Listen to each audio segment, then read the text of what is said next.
The Wyoming wind was a lonely sound. It had a voice, a high, thin cry that scraped across the high plains and found every crack in Eli Morrow's cabin. It was a constant companion, and the only one he tolerated.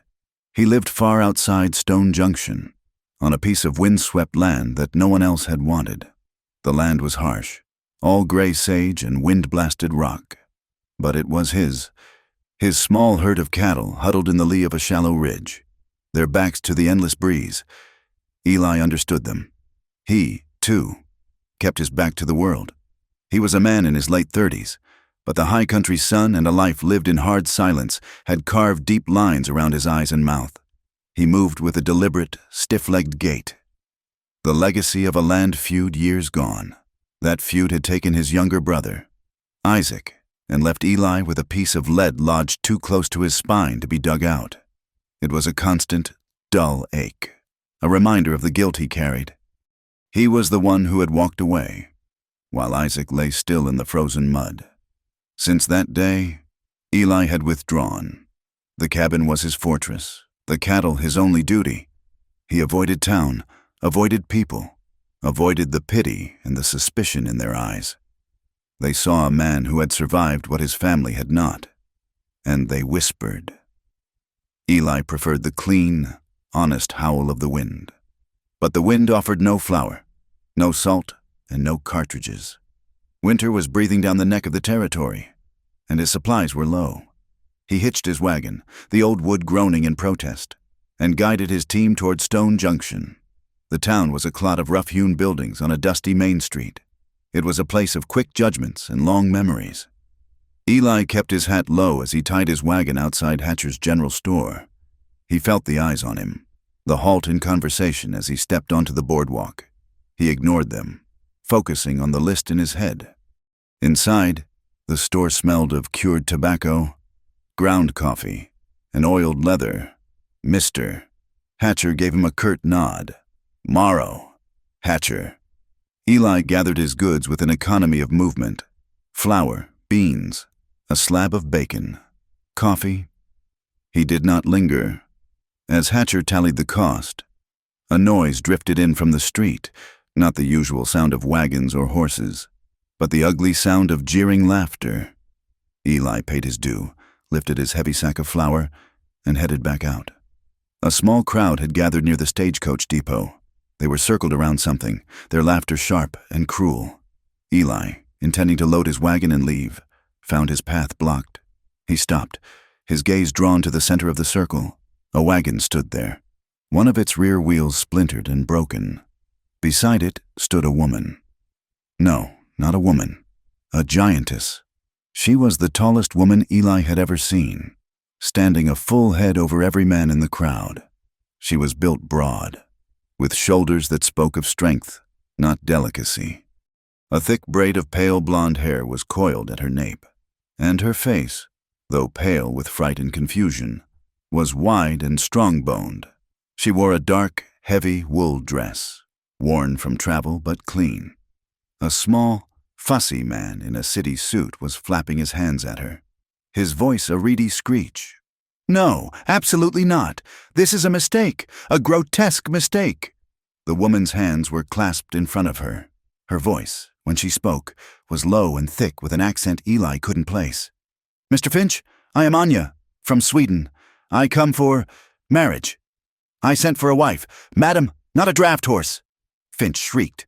The crowd roared with laughter. "Look at you. You're enormous. I can't have this. I won't. Take your trunk and be gone."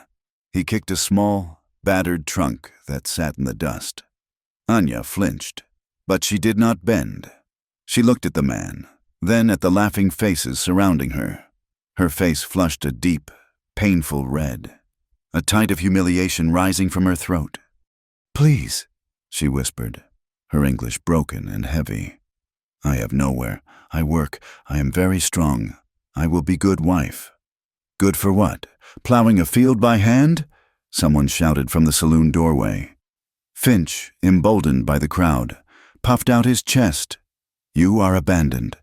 Madam, I revoke the contract. You are not what was advertised."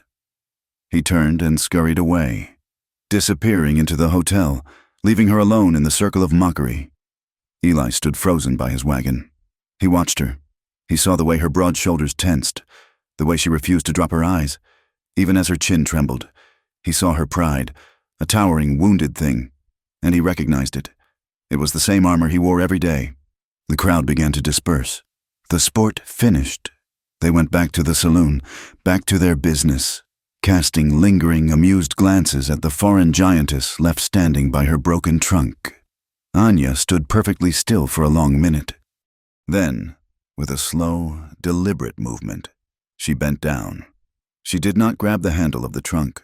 She wrapped her arms around the entire thing and lifted it, as a man might lift a heavy stone. She settled it on her hip and began to walk, her back straight, her head high. She did not know where she was going. Eli watched her go. He told himself it was not his concern. He finished loading his wagon, his jaw tight, the ache in his back sharpened by the cold, biting air. Anya's day was a blur of closed doors. She was kind-hearted, but her size and her halting English made her an object of fear. She entered the Rusty Bucket Saloon, thinking perhaps they needed someone to wash floors or lift barrels. The bartender, Silas, looked up from wiping a glass, and his jaw dropped. "We ain't hiring circus acts, sweetheart," he said, and the few patrons at the bar snickered. She left, her face burning. She tried Hatcher's general store. "Mister?" Hatcher just shook his head before she even spoke. "Got no work for you, nothing." She tried the boarding house, the blacksmith, everywhere. The answer was the same: a laugh, a shake of the head. A door closed quietly in her face. The sun began to dip, stealing the warmth from the day, and a deep, cold dread settled in her stomach. She had crossed an ocean, spent every coin her family had, all for this. To be a joke, finally. She came to the livery stable at the edge of town. It smelled of hay, manure, and horse. An old man, gnarled as an oak root, sat on a stool, chewing tobacco. She did not ask for a job. She pointed to a pile of soiled hay and a muck rake. "I work," she said. Old man Hemlock squinted up at her. He looked at her height, at the strength in her arms. He spat a stream of brown juice into the dust. "I ain't got coin to pay." "Food," she said, her voice cracking.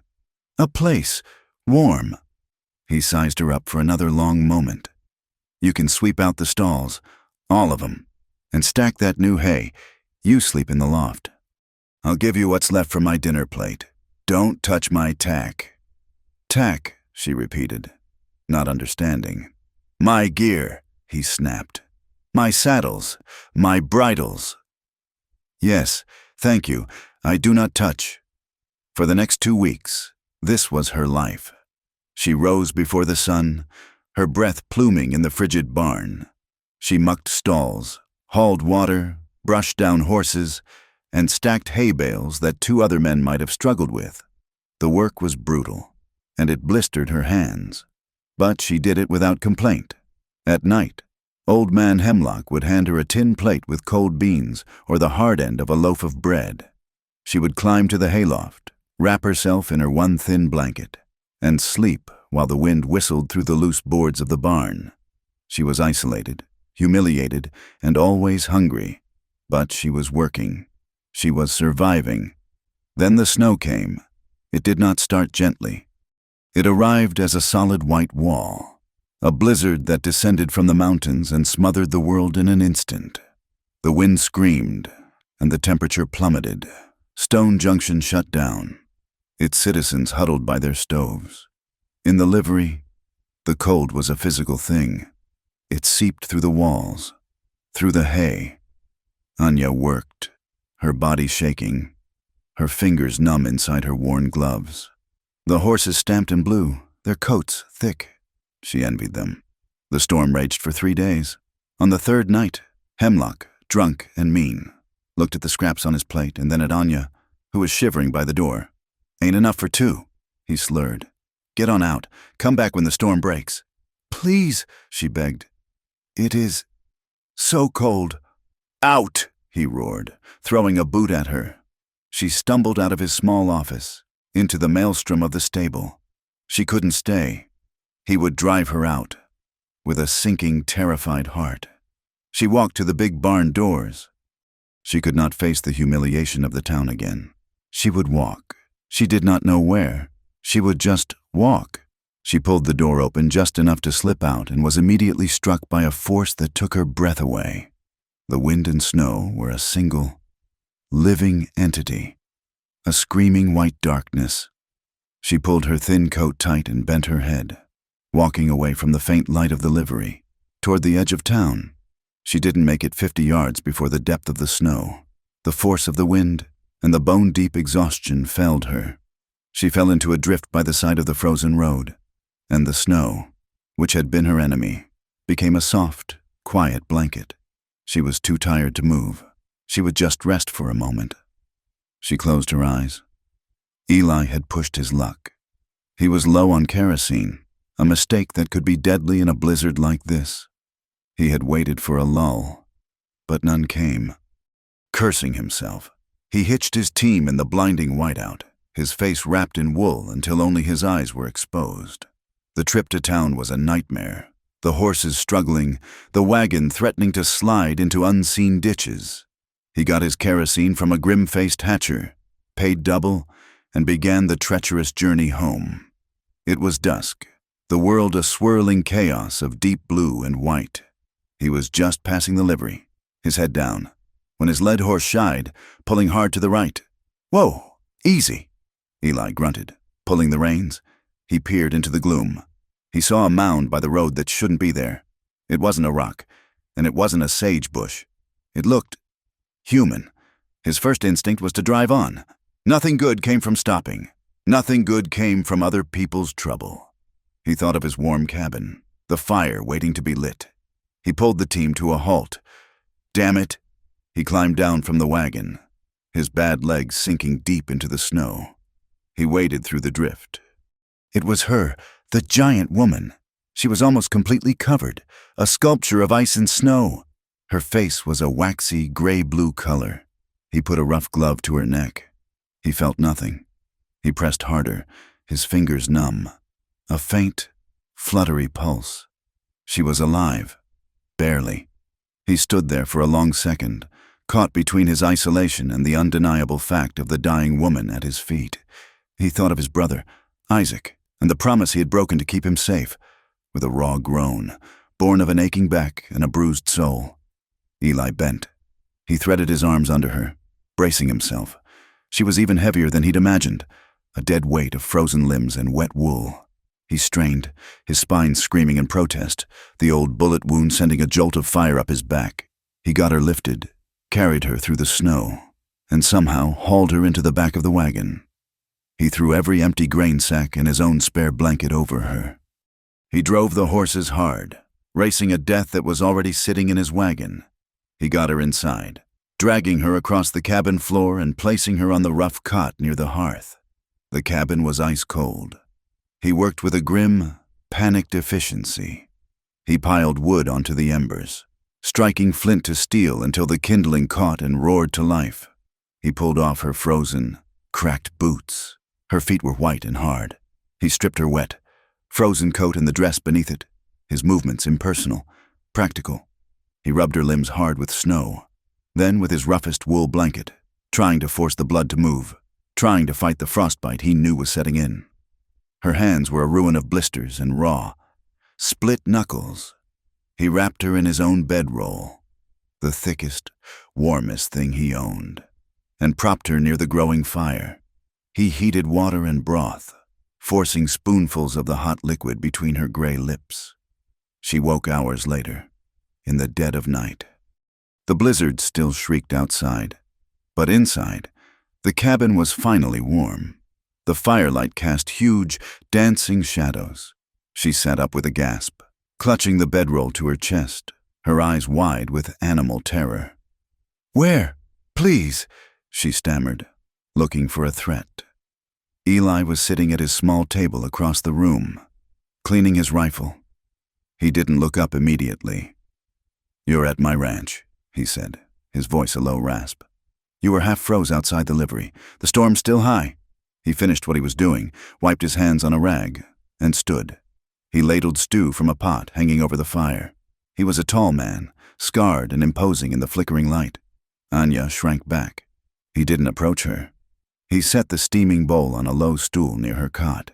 "Eat," he commanded. "It's hot." She stared at him, then at the stew, then at her own hands, which he had clumsily bandaged in strips of clean cloth. She looked around the small, sparse cabin. A table, 2 chairs, his bedroll now on the floor near the door, the fireplace. It was the home of a poor, lonely man. But the door was barred, and the fire was hot. She felt, for the first time in weeks, completely safe. Her hands shook as she reached for the bowl. She ate, the hot food scalding her throat, and she did not care. It was the best food she had ever tasted. When she finished, she looked up, ashamed of her hunger. "Thank you," she whispered to his back. He nodded, not turning. "You can stay till the storm clears." He added another log to the fire and went back to his side of the room. He sat, not sleeping, just watching the flames. The silence stretched, broken only by the wind. Anya lay back, warm for the first time in memory, and pulled the thick blankets up to her chin. She watched the fire, her mind numb. She thought she was done crying, that the cold had frozen all the tears inside her, but in the quiet of the snowy wilderness, a sound escaped her. A single, choked sob, small and tight. Eli heard it. He was sitting on the floor, mending a piece of tack, his hands busy.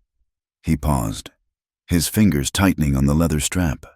He heard her stifle the next sob, turning her face toward the rough cabin wall. He did not speak. He did not turn. He had no words of comfort, no way to bridge the distance between his cot and her pain. He waited a long, taut moment. Then his hands resumed their steady work, pulling the needle through the thick leather. He heard, but he did not speak. The blizzard did not break. It settled over the high plains like a shroud, burying the world in a deep, soundless white. The wind had ceased its screaming and was now a constant, high-pitched moan that vibrated in the cabin walls.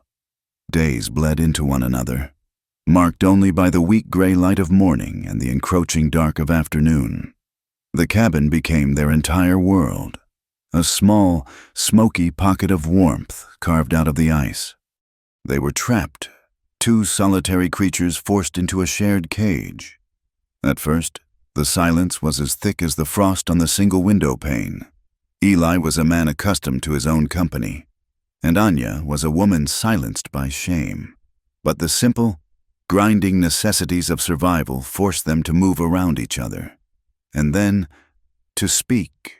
It began with chores. "The wood," Eli would say, gesturing to the box by the hearth.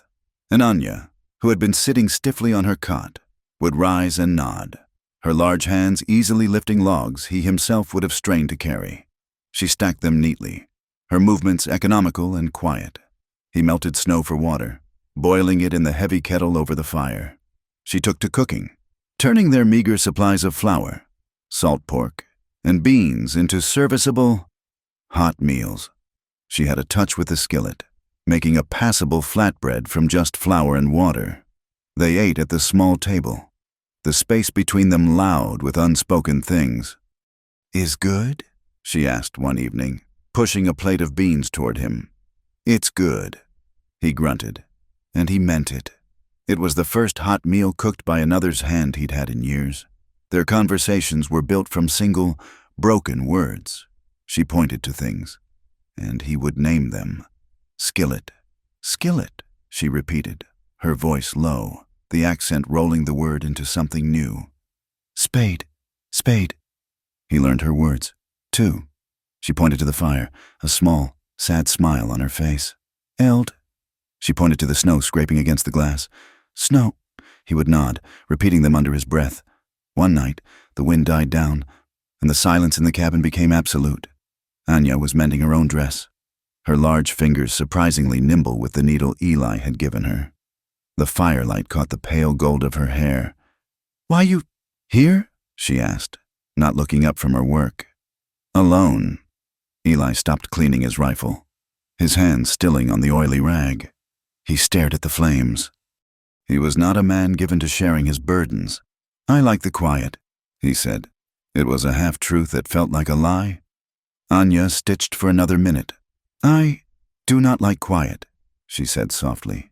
"In Sweden, my home, 6 brothers, 4 sisters, always noise, always laughing, always hungry." She put the dress down, her hands folded in her lap. She looked at Eli, her gaze direct, stripped of artifice. "My family, poor, so very poor. The land is rock and ice. We save money for many years." She held up 3 fingers. 3 years, all money saved, for me, to come to America. She gestured around the small, rough cabin. "They think I marry a rich man, a good man. Send money home for them." Her face crumpled, the memory of her humiliation at the hands of Mr. Finch returning. "They send me for this," she whispered, shame turning her voice raw. "They send me to be joke, to sleep in barn." "You ain't a joke," Eli said, the words rough, surprising himself. Her eyes, a clear, pale blue, filled with tears that did not fall. "Mr. Finch, he see me. He say I am horse. He say I am grotesque." She stumbled over the difficult word. "He is a small man," Eli said, looking back at his rifle. "Small men use ugly words." The admission seemed to unlock something in her. The story tumbled out, halting and fragmented, but desperate to be told. "I am always too big," she said, her hands spreading wide as if to show him. "In my village, men, they are afraid, or they laugh. I work, I carry stone, I carry wood, like a man. But I am not man." She leaned forward, her voice dropping so low he had to strain to hear her. "I think, in America, it is different. I think a husband. He will be kind. He will hold my hand, give me respect." She paused, her face flushing a deep crimson in the firelight. I never know a man in this way. I think marriage is affection. I am 22 years, and no one ever." She stopped, unable to finish, and pressed her bandaged hands to her mouth. She was ashamed, not of her innocence, but that her hope for simple affection had been so naive. Eli felt a tightening in his chest. He understood, in a way he could not have articulated, what it meant to be starved of human touch. He saw her not as the town saw her, a frightening giant, but as a 22-year-old woman who had never been held. She looked at him, her eyes begging for something. Not pity, understanding. "You are a good man, Eli Morrow," she whispered. You saved me. Why?" Eli set the rifle down. He thought about his answer. He could have said it was the cold, or that he couldn't leave a dog to freeze. But her raw honesty demanded the same from him. "I know what it is," he said, his voice gravelly. "To be left." He flexed his right leg, the old stiffness pulling at his hip. "This," he said, tapping his thigh, "and this." He touched the raised, ropey scar that ran from his temple down his jawline, a white track against his weathered skin. "What?" "A land feud. Years back, my family, my PA, and my brother, Isaac. We had a claim on the Sweetwater, another outfit, run by a man named Bo Raines, said it was theirs." He stared into the fire, but he was seeing a different fire, one that smelled of pine and burning flesh. "They came at night. We weren't expecting it. Not like that. They came with torches. They shot my PA before he was even out the door. Isaac, he was younger, just 19. He ran out firing." Eli's hands clenched into fists on his knees. "I was inside. I was shot, in the back, trying to get to the window. I fell. I lay there, in the dark, listening. I heard them shouting. I heard Isaac." He stopped. The only sound was the pop and hiss of the green wood in the fire. "I lay there for 2 days after they rode off. The bullet is still in me, near my spine. I lay there, and I listened to the quiet, the same quiet you don't like. He finally turned to look at her. His eyes were dark, haunted by a violence she could not imagine. I haven't let anyone get close since, he said. Not anyone. It's safer to be alone. Anya cried then, but not for herself.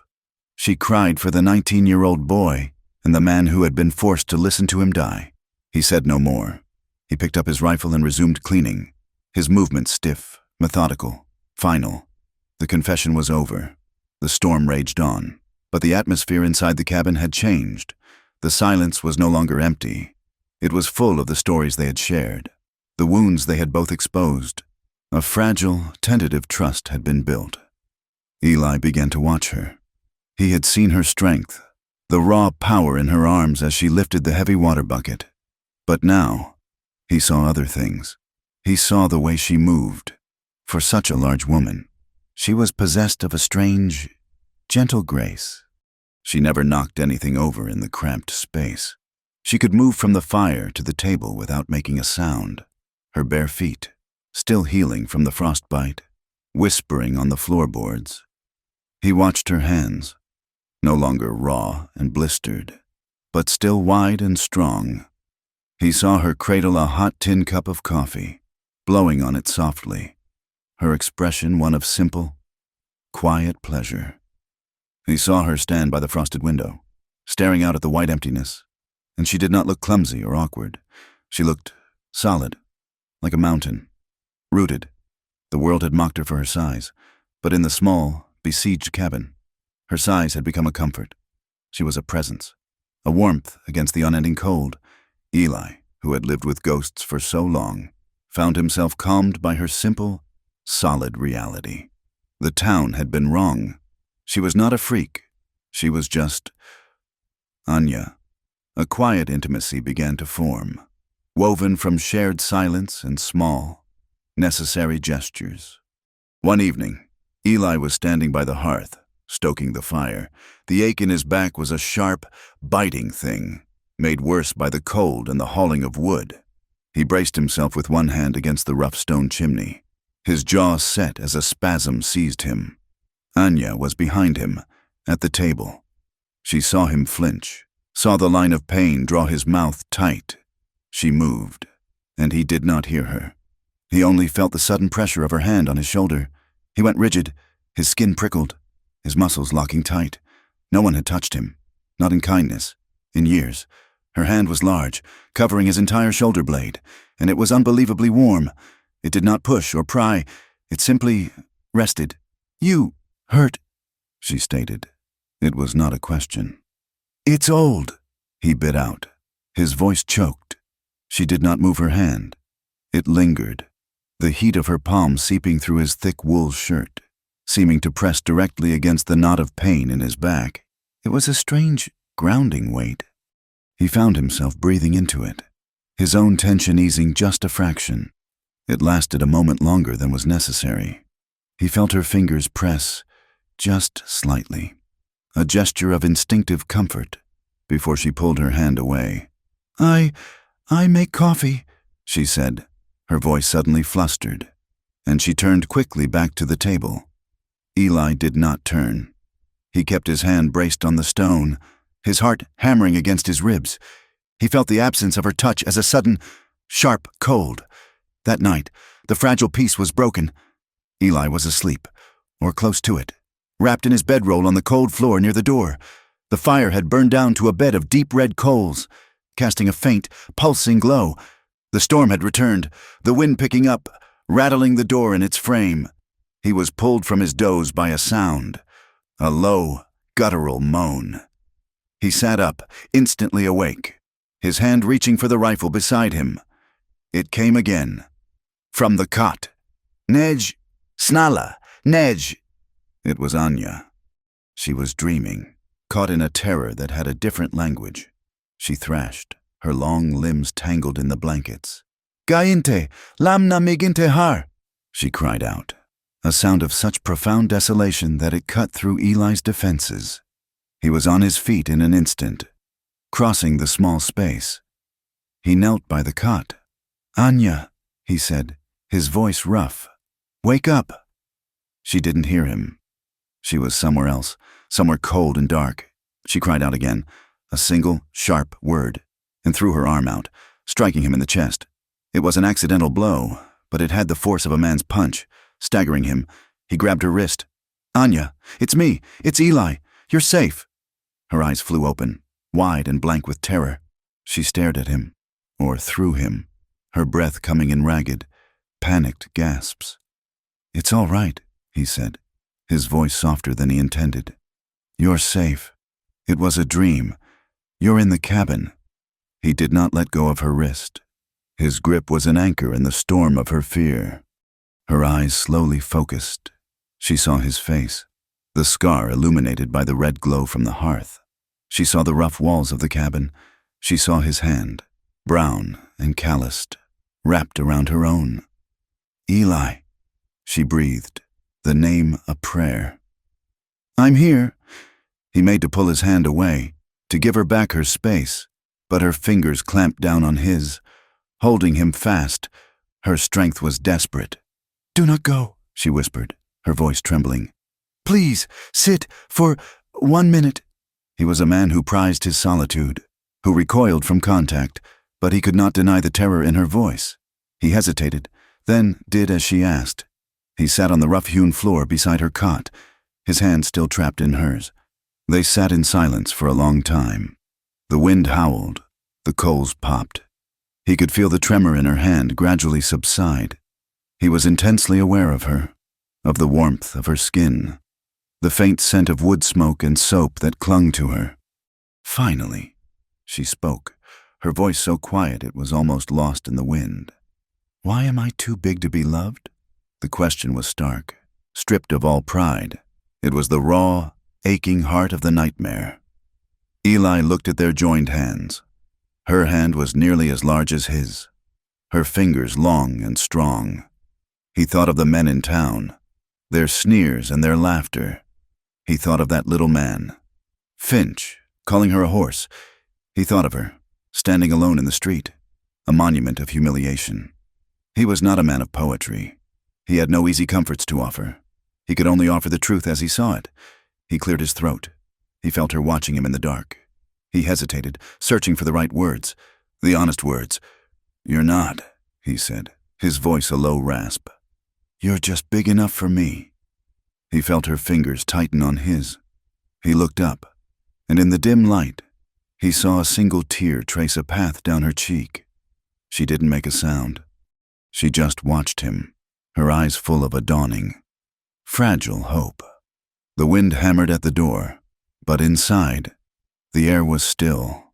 A new tension filled the cabin, a longing so palpable it felt like a third presence in the room. It was in the way his thumb brushed the back of her hand before he finally, gently, pulled away. It was in the way she watched him as he stood and added another log to the fire, the light flaring up to catch the sharp planes of his face. They did not speak again that night. They did not need to. They lay in their separate beds, on opposite sides of the inky black room, and for the first time in either of their lives, they did not feel entirely alone. But the space between them was now charged with a new fear. This fragile peace, this tentative belonging, was more precious than anything either of them had ever known, and they were both terrified of being the one to break it. The world began to drip. After weeks of silent, frozen stillness, the great blizzard broke. A warmer wind, a chinook, swept down from the mountains, and the great, suffocating white began to shrink. Icicles formed on the eaves of the cabin, weeping steadily onto the muddy ground below. The sound was a constant, restless clock, measuring the time Anya had left. The thaw made her anxious. The storm had been a prison, but it had also been a sanctuary. Now, with the snow receding, the path back to town would be clear. The excuse for her presence was melting away with every drop of water. Eli grew quieter, his mood darkening with the emerging, sodden landscape. He spent more time outside, checking his cattle, his face turned toward the distant, hazy line of Stone Junction. Anya watched him from the cabin doorway, her heart a cold stone in her chest. He had saved her. He had fed her and given her shelter. Now, it was time for her to leave. She began to fold her mended dress, her movements slow, her mind numb. He found her packing her few belongings into the small, battered trunk she had dragged from the hayloft one afternoon. "What are you doing?" he asked, his voice flat. "The snow, it is gone," she said, not looking at him. I must go, thank you, Eli Morrow, for—" She could not finish. Eli stared at the trunk. He looked at her, at the way her shoulders were slumped, the shame returning to her posture. He had grown used to the way she filled the cabin, her quiet presence a bulwark against the wind. The thought of the cabin returning to its empty, cold silence was unbearable. He cleared his throat. "The north fence is down." Anya paused, her hand on a folded wool shawl. "Fence? The storm," he said, grasping for the words. "Took down. Maybe half a mile of the north fence. The cattle will wander. I can't fix it alone. Not with my back. It's pulling posts, sinking new ones. It's heavy work." She turned to look at him, her pale blue eyes searching his. Was he telling the truth? "It is heavy," she agreed slowly. I'd pay you a wage," he said, the offer clumsy. "If you'd stay to help with the fence and the spring planting. There's a garden patch to turn." Anya looked at her own hands. They were strong, built for work. He was not offering charity. He was offering a job, a reason. "I can do this," she said, her voice stronger. "Good," Eli grunted, turning away before she could see the relief on his face. "We'll need proper gear. Your hands, they're still raw." That evening, by the fire, he did something that made her breath catch. He took a piece of old newspaper and a nub of charcoal. "Put your hand down," he said. She hesitated, then laid her hand, palm down, on the paper. It was a large hand, the knuckles wide, the fingers long. He knelt, his own scarred hand hovering over hers, with a concentration that tightened his jaw. He slowly, carefully traced the outline of her hand. His fingers brushed hers at the tips, a touch as light as ash, but it sent a jolt clean up her arm. She did not move, did not breathe. He traced the other hand, his movements just as meticulous. For the next 2 nights, he sat by the fire, not cleaning his rifle, but working a piece of supple buckskin. He punched holes with his awl and stitched with heavy sinew, his brows drawn together in focus. He finished and tossed them into her lap. For the fence work. She picked them up. They were a pair of leather work gloves, stitched with rough, strong seams. They were perfectly, miraculously, her size. She slid her hands into them. The leather was soft and warm. No one had ever made anything for her, not something that so perfectly fit her. She looked at him, her eyes shining, but she could find no words. "They'll keep the blisters off," he said, turning away to busy himself with the fire. The next day, he took his rifle from the pegs on the wall. It was a heavy Winchester, its wooden stock dark and smooth with use. "Come outside," he said. She followed him into the bright, muddy yard. The air was cool but clean. He set up an old tin can on a fence post about 60 yards away. He held the rifle out to her, stock first. "You need to learn this." Anya shrank back. "Nedge, it is for killing. It's for surviving," Eli said, his voice hard. "Out here, a woman has to know. The world ain't kind. You know that. You need to be able to protect yourself. Protect the homestead." The homestead. He had said it as if it were hers, too. She took the rifle. It was heavier than she expected, cold and smelling of oil. "It's not a club," he said, his voice softening just a fraction. "Don't fight it. Settle it." He stood behind her, moving into her space. She tensed, her shoulders nodding. "Here," he said, and his hands were on her. He put one hand on her shoulder, pushing it back slightly. "Tuck the stock in, tight, against the bone. If it's loose, it'll kick you clean over." She did as he said, pressing the curved wood into the hollow of her shoulder. It felt awkward, wrong. "Your arm," he said, his voice a low rumble near her ear. He guided her left arm, extending it along the barrel. "Grip it. Hold it steady. Don't fight. Let it rest." His body was flush against her back, his arm reaching around her to point. She could feel the solid wall of his chest. She was trembling. "Breathe out," he commanded. "All the way. Now. Line up the sight. The little bead at the end. Put it right on top of that can. Then squeeze. Don't pull. Just squeeze." She squinted, the can a tiny blur. She held her breath, her heart hammering. She squeezed the trigger. The explosion was deafening. The rifle kicked back with a force that slammed her shoulder and knocked her off balance, her ears ringing. The bullet hit the dirt a full 10 feet to the left of the can. She stumbled, mortified, the rifle suddenly too heavy to hold. "I cannot." "Yes, you can," Eli said. He stepped back, giving her room. "You're strong. That's your gift. Use it. Stand your ground. Plant your feet." She looked at him, at the quiet confidence in his eyes. He was not laughing at her. He expected her to do this. She planted her feet in the mud, her stance wide, solid. She lifted the rifle again, settling it into her shoulder, welcoming the weight. She remembered his words. "Stand your ground. Breathe out. Squeeze." She breathed, sighted, and squeezed. The rifle roared. The can flew off the post, spinning into the air. A shocked silence fell. Anya stared, her arm still extended. Eli let out a short, sharp breath that was almost a laugh. Again.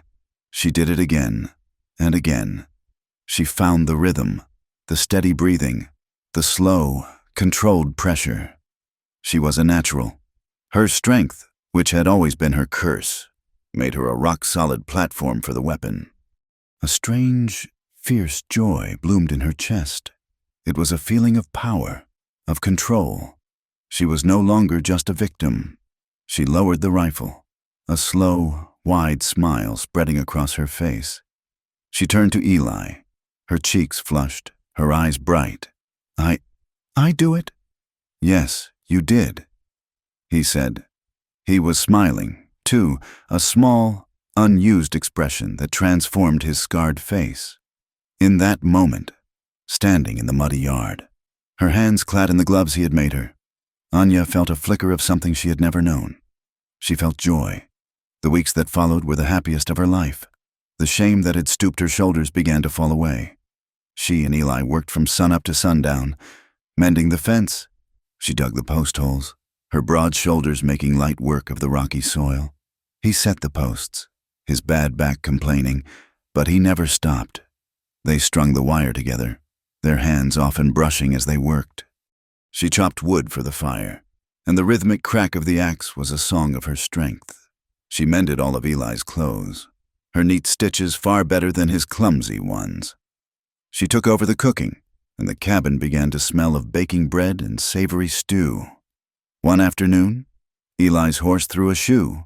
Anya, seeing him struggle to hold the heavy leg and work the tools, simply walked over, lifted the horse's leg, and braced it on her own thigh, holding it steady as a rock while he worked.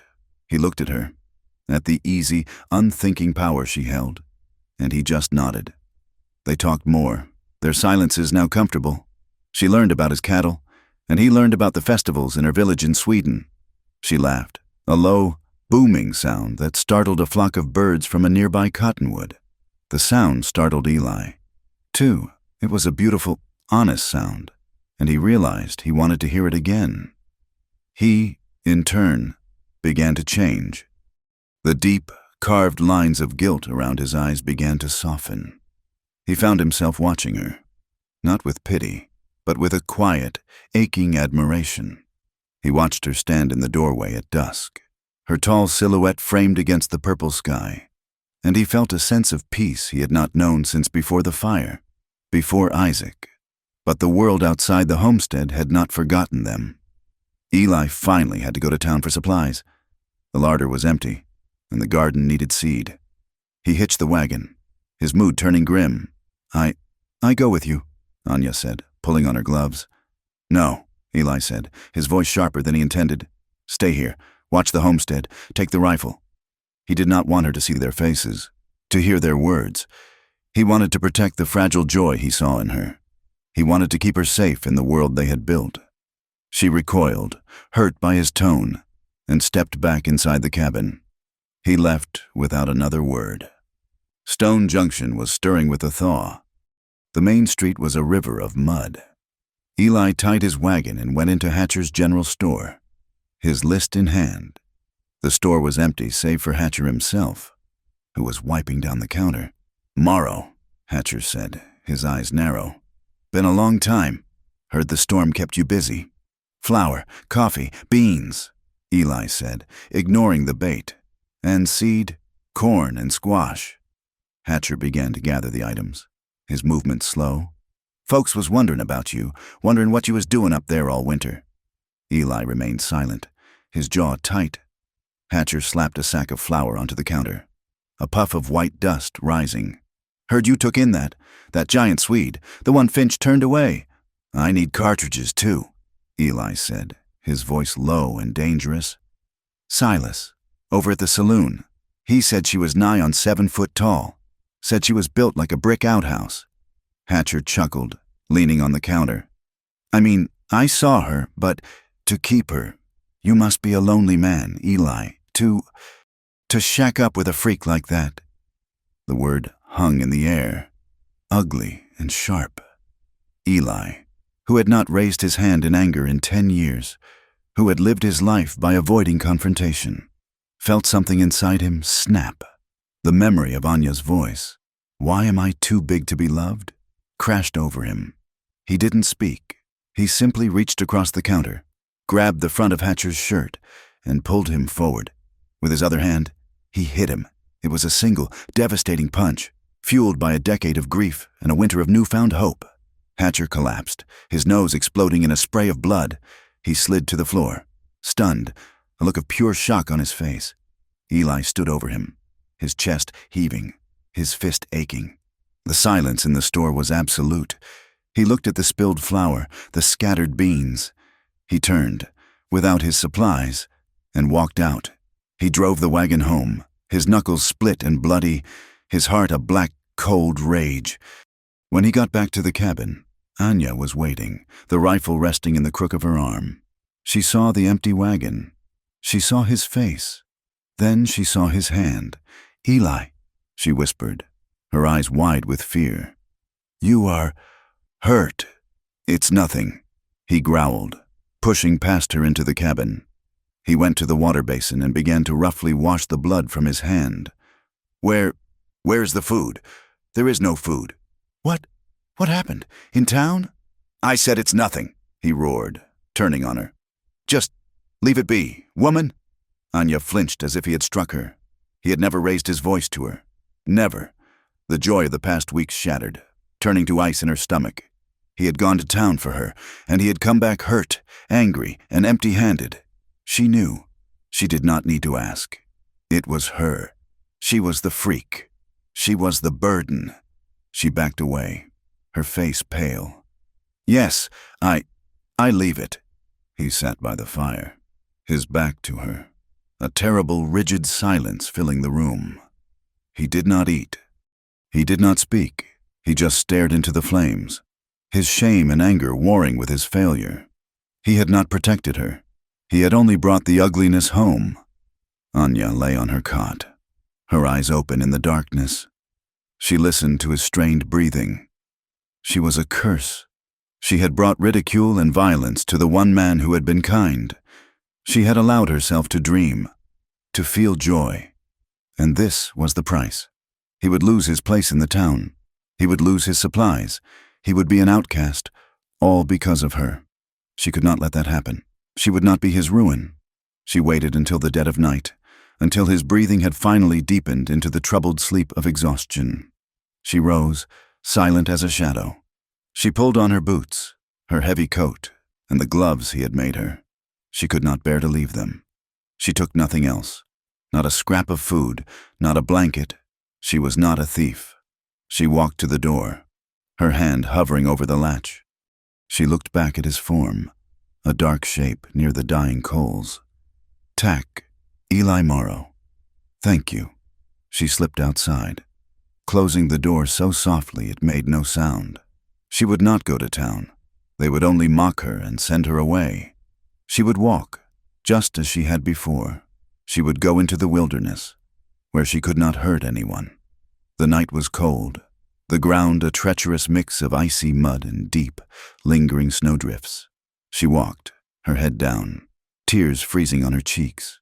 She crossed the yard, past the repaired fence line, and headed for the dark shadow of the tree line. She had been walking for nearly an hour when her legs seized.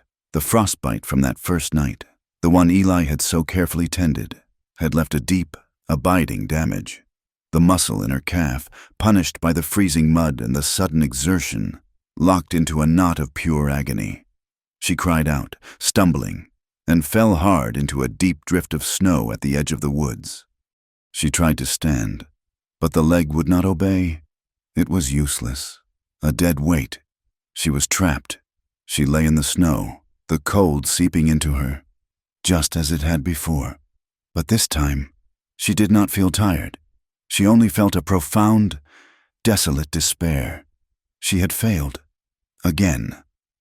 Eli woke with a jolt, a sudden, cold panic. The cabin was wrong. It was cold. He looked at the hearth. The fire was almost dead. He looked at the cot. It was empty. Anya! He was on his feet in an instant. He saw the door, not latched, a thin line of pale moonlight on the floor. No. He grabbed his coat, not bothering with his boots, and ran out into the night. Anya! The mud was cold, sucking at his stockinged feet. He saw her tracks, a large boot print, deep and clear, heading away from the cabin, heading for the trees. "Damn you, woman! Don't do this!" he muttered, terror making his voice raw. He ran, his bad legs screaming, following her trail. He found her near the tree line, a dark heap in the snow. She was trying to drag herself, her arms pulling her useless body. "Anya!" She stopped, her head bowed. She did not look at him. He reached her, his breath tearing at his lungs. He knelt in the snow beside her. "What are you doing? Are you mad? Go! Away!" She wept, her voice muffled. "I am poison. I bring you trouble. Hatcher, I know." "Hatcher," he said, confused. "To hell with Hatcher. I don't— Let me go. Eli, please. It is better." "No," he said, a fierce protective rage rising in him. "It is not better." He slipped his arms under her, one beneath her knees, one behind her back. He braced himself, his spine igniting with pain, and lifted. She was a tall, heavy woman, and he was a broken man. He staggered, groaning with the effort, but he did not let her go. He held her tight against his chest and began the agonizing walk back. "Don't you ever," he grunted, each step a spike of pain. "Run from what we've built here." She stopped fighting him. She buried her face in his shoulder, her body shaking with sobs. He carried her all that way, through the mud and snow, his own pain a distant roar beneath the desperate need to get her home. He kicked the door open and carried her inside, placing her gently on her cot. As he had that first night, he piled wood on the embers, his hands shaking, until the fire roared back to life. He knelt and pulled off her icy boots, his hands firm. He began to rub her frozen leg, his touch rough but desperate. I'm sorry," she whispered, her face streaked with tears. I make you an outcast." "We were already outcasts," he said, not looking up. "Both of us. That's what you don't see. I want to stay." She broke down, the words tearing out of her. "I want to be here, but I do not know how. I do not belong. Not in Sweden, not in the town, not anywhere." Eli stopped rubbing her leg. He looked at her, at the raw, open wound of her loneliness. It was a mirror of his own. He had no words. He was a simple, broken man, so he acted. He leaned forward, his scarred face close to hers. He put one hand on her cheek, his thumb brushing away a tear. And then he leaned in and pressed his lips to her forehead. It was not a kiss of passion. It was a kiss of reverence, a brand, a promise. He rested his forehead against hers, his eyes closed. "Then let me teach you," he whispered, his voice rough with an emotion he could not name. "We'll belong together." Spring did not just arrive, it conquered. The high plains, long buried under a tyranny of white, surrendered to a fragile, tenacious green. The gray sage seemed to brighten, and patches of tough buffalo grass pushed up through the damp. Dark earth, the air, for so long a weapon of ice, turned soft, carrying the scent of pine and damp soil. Inside the cabin, life bloomed. The promise Eli had made, "We'll belong together," became a foundation, laid stone by stone, day by day. The sparse, cold shelter he had built for his loneliness transformed into a home. They built the garden first. Eli turned the soil, his bad leg bracing against the strain. But Anya, with her gloves and her simple, breathtaking strength, worked beside him, breaking up the hard clods of earth with a spade, her movements easy and rhythmic. She seemed to draw power from the land itself. They planted the seeds he had finally, grimly, retrieved from Stone Junction, a second trip, made in silence, where he had paid his due to a bruised and sullen hatcher, the unspoken truce held by the weight of Eli's coin and the memory of his fist. They planted corn and squash, beans and potatoes, a garden of sustenance that felt like a garden of hope. They repaired the fences together, a long, arduous task that stretched over weeks. They were a strange, synchronized pair. Anya would lift the heavy new posts from the wagon, carry them to the holes she had dug, and hold them steady, her body a perfect, unmoving brace. "Now," she would say, and Eli would tamp the earth around the base, his movements economical, his eyes on the plumb line. They stretched the wire, their hands often brushing, their bodies working in the easy cadence of a team that has long understood one another. And they shared laughter. It came in small, unexpected bursts. One afternoon, a young calf, bold and clumsy, escaped the repaired line and tried to investigate Anya. She simply bent, wrapped her arms around its belly, and lifted the struggling creature, depositing it back on the correct side of the fence. Eli, watching from the wagon, let out a short, rusty laugh. Anya turned, her face flushed with exertion, and saw him smiling. "He is nosig," she said, searching for the word. "Nosy," Eli corrected, the smile lingering. "Nosy," she repeated, and a low, warm laugh rumbled in her own chest. The sound, once so rare, was now as familiar to him as the wind. He watched her, constantly. He watched her stand tall, her hair bleached paler by the sun, her skin turning a light golden brown. She no longer walked with her shoulders slumped, as if apologizing for her own existence. She moved with the confidence of a woman who knew her own strength and knew it was valued. She would sing sometimes, while hanging laundry or weeding the garden, low, haunting melodies from Sweden, songs about the sea and the forests. Eli, in turn, found the knot of guilt in his own chest loosening. The constant, dull ache from the bullet near his spine was still there, a physical reminder of his past. But the phantom pain of his memories had begun to recede. He slept. For the first time in a decade, he slept through the night, the sound of her soft, steady breathing from the cot across the room a better guard than any rifle. He was a man who had been hollowed out, and she, with her quiet strength and her gentle grace, was filling the empty spaces. One night, the air was unseasonably warm. A soft breeze, smelling of new grass, drifted through the open cabin door. They had eaten a late supper of rabbit stew and the flatbread she had perfected. They had worked all day, and a comfortable, weary silence settled over them. Eli was cleaning the rifle, a ritual that calmed him, his hands moving over the familiar wood and steel. Anya, who had been washing their plates, disappeared into the small, curtained-off corner of the cabin where she slept. He finished his work and turned to add a log to the fire. She was standing in the doorway. He froze. She was not wearing her rough work trousers or the heavy wool dress she had arrived in. She was wearing a dress of soft, faded calico, a pale blue scattered with tiny yellow flowers. It was his mother's, taken from an old trunk he had not opened in 10 years. The dress, meant for a slighter, shorter woman, had been carefully and cleverly altered. Anya had used the fabric from another, adding panels to the sides and length to the hem, her neat stitches almost invisible. It fit her. It draped over her broad shoulders and fell to her ankles, celebrating her height instead of hiding it. Her pale hair was not in its usual braid, but was unbound, falling in heavy waves almost to her waist. The firelight danced on her skin, catching the curve of her throat and the strong line of her jaw. She looked magnificent. She looked like a queen from one of her old world songs. Eli's breath caught in his throat. He could not speak.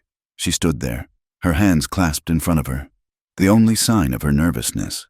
She looked at him, her gaze direct, unwavering. Her voice, when she spoke, was a whisper, but it filled the small cabin. "I'll take it off." She paused, her chin trembling just once, but she held his eyes. "Tonight is my first time." Eli was stunned. The rifle felt suddenly heavy in his hands. He set it down, carefully, on the table. He was a man of the frontier, a man who had seen violence and death. But this profound, terrifying vulnerability undid him. He looked at her, searching her face. This was not gratitude. This was not a payment for shelter. He saw hesitation, yes, but beneath it, he saw a deep bedrock of trust, and he saw desire, as clear and bright as her eyes. She was offering him the one thing she had kept hidden, the one thing the world had never allowed her to give. He was hesitant. He was afraid. He was a rough, scarred man, and she, for all her strength, was an untouched thing. He was terrified of breaking her, of taking what was offered so freely and staining it with his own rough past. "Anya," he started, his voice a low rasp. "You don't have to." "I know," she whispered. "I want to. I want this. With you, Eli, you see me. You are the first. Let me be seen." He walked toward her, slow, as if approaching a shy, wild creature. He stopped just before her, close enough to feel the warmth radiating from her skin. He did not reach for the dress. He reached for her face. He cupped her jaw in his scarred, calloused hand, his thumb tracing the high line of her cheekbone. She was trembling, but she did not pull away. She leaned into his touch, her eyes closing, a soft sigh escaping her lips. "You are not a horse," he murmured, the words raw, remembering the taunt that had brought her to him. "You are not a freak." He leaned in and kissed her, a real kiss this time, not a chaste press to the forehead, but a slow, reverent claiming of her mouth.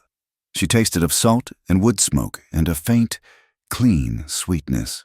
Her hands came up, her large, strong hands, and rested on his chest, not to push him away, but to hold on, to steady herself. He was slow. His movements were deliberate, almost prayerful. He did not take the dress from her. He untied the simple ribbon at her neck, his fingers fumbling. He kissed her throat, her shoulder, the place where her pulse beat strong and fast. He was reverent, his touch a question, not a demand, and with every touch, she answered, her body softening, her hands moving from his chest to his shoulders, her fingers gripping him, pulling him closer. The cabin was filled with the sound of the crackling fire and their unsteady breathing. He lifted her. She was a tall, solid woman, but he lifted her from the doorway and carried her to his own bed, the one he had slept in alone for a decade. He laid her down on the blankets, his old bedroll now hers. The firelight painted her in hues of gold and shadow. He looked at her, and his heart ached with a terrible, beautiful tenderness. It was slow. It was powerful. It was the careful, deliberate unwrapping of two souls who had been locked away for too long. He learned the landscape of her body, the breadth of her shoulders, the strength in her thighs, the surprising softness of her stomach, and she learned her hands tracing the white, ropey scar on his jaw, the knotted muscle of his back. the place where the bullet lay lodged near his spine. She touched his old wounds with a gentle curiosity that did not pity, but accepted. When he finally moved to join with her, she tensed, a small gasp of fear. He stopped instantly, resting his weight on his elbows, his forehead pressed to hers. "I won't hurt you, Anya," he whispered. "I won't. I am not afraid," she breathed, her voice thick. "I am just new." He moved with a control he did not know he possessed, a patience born of his profound need to cherish this moment, to honor her gift.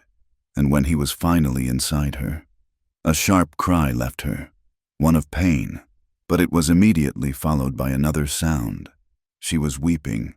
He went still, his body rigid with panic. "I hurt you. I'm sorry. Nej," she sobbed, her hands coming up to grip his face, her eyes shining with tears. "No, Eli. It is good. It is joy." She wept, not from pain, but from the simple, overwhelming relief of it. She wept for the girl in Sweden who was told she was too big to be loved. She wept for the woman who had slept in a barn, hungry and humiliated. She wept because she was, at last, being cherished. He held her, his own eyes burning, and moved with her, slowly, deeply, until their rhythms matched, until they're shared. Broken breaths were the only sound in the room, a hymn to their survival. After, they lay tangled in the blankets. The fire burned down to glowing red embers. The cabin was warm, the world outside silent and dark. Anya was asleep, her body finally given over to a profound, trusting exhaustion. One arm thrown across his chest. Eli was awake. He had never been more awake. He lay on his back, staring up at the rough rafters, and felt a quiet he had never known. The ghosts were silent. The guilt was gone. There was only the weight of her arm, the scent of her hair, and the steady beat of her heart against his ribs. He looked at her hand, lying open on his chest. He picked it up, his fingers tracing the lines on her broad palm, the calluses they had earned together building this life. He brought her hand to his lips and kissed it. "I never knew peace," he murmured into the darkness, his voice thick. "I never knew it until you—" The peace lasted for 3 more weeks. 3 weeks of waking up together, of working the land, of simple, shared meals and long nights in each other's arms. The homestead was a world unto itself, a fortress of their shared belonging. Then the shadow returned. It was a bright, clear morning. Eli was drinking coffee by the open door, watching Anya water the new sprouts in their garden. The air was clean, the silence absolute. Then he heard it, the sound that every homesteader dreaded. A horse, coming fast. It was not the easy lope of a neighbor. It was the hard, desperate gallop of a messenger. Eli set his cup down, his body tensing, the old ache in his back returning with a sharp, sudden bite. Anya looked up, her hand frozen, the rifle that was always nearby leaning against the garden fence. A rider crested the ridge, a young hand from the Cross K Ranch, a small outfit to the south. He did not slow down until he was in their yard, his horse pulling up short, its flanks heaving. "Morrow!" the young man, Tom Gable, shouted. He was pale, his eyes wide. "What is it, Tom?" Eli said, stepping out into the sun. "It's Bo Raines," the kid said, the name dropping like a stone. Eli felt the blood go cold in his veins. The air, so warm a moment ago, felt like ice. "What about him?" "He's back, Eli. He's back in Stone Junction. He ain't just passing through. He's working with those land barons from Cheyenne, the ones buying up all the claims for the railroad." Anya had walked over, her face tight with confusion. "Eli? Who is this man?" Eli could not look at her. He looked at Tom. "He's here." It was not a question. "He is," Tom said, nodding. "He's got 2 men with him, hired guns. They rode out to the Miller place yesterday. Old man Miller, he's gone, just gone. They say he took a buyout, but his cattle are scattered. And the cabin, it's been burned." Burned. The word struck Eli like a physical blow. He saw the flames again, smelled the smoke. "They're clearing the high country," Tom said, his voice dropping. "And your claim, Eli, it's right in their path." Eli nodded, his face a mask of stone. I'm obliged. Tom, you get on home. You be careful."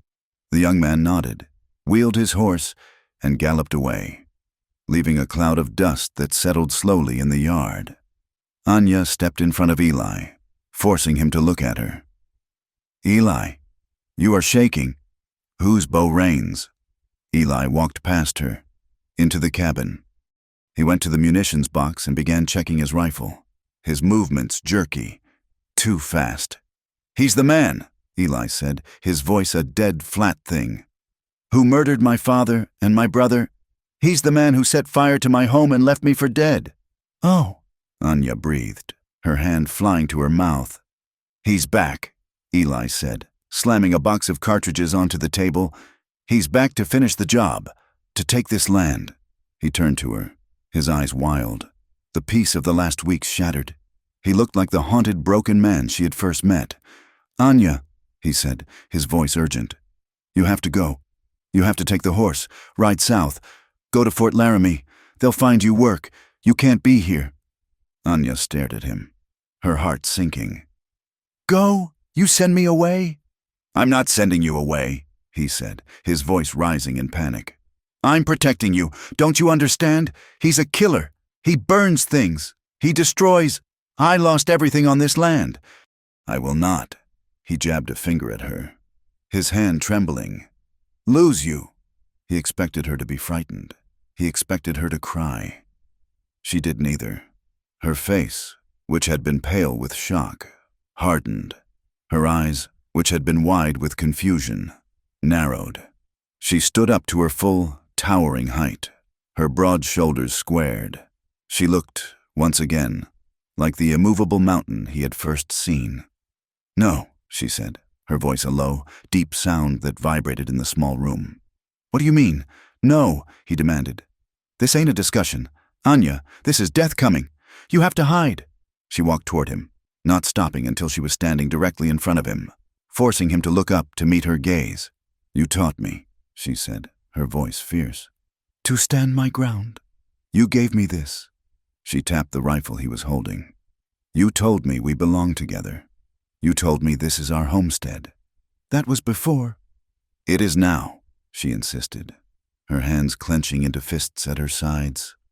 "I am not the woman you found in the snow. Eli, I am not a thing to hide in a cellar while the men fight. I am your partner. I am your equal. I stand with you. Or I am nothing." Eli looked at her, at the fire in her eyes, the absolute conviction in her stance.